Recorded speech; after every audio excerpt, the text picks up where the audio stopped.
Taking a walk down to see how high the water is. That tree top broke off already from the wind.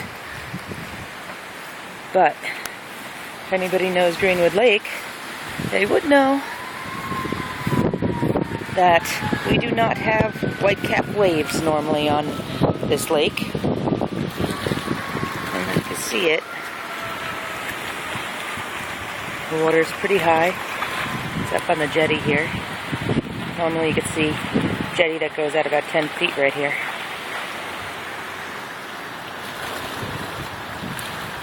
Not that bad yet.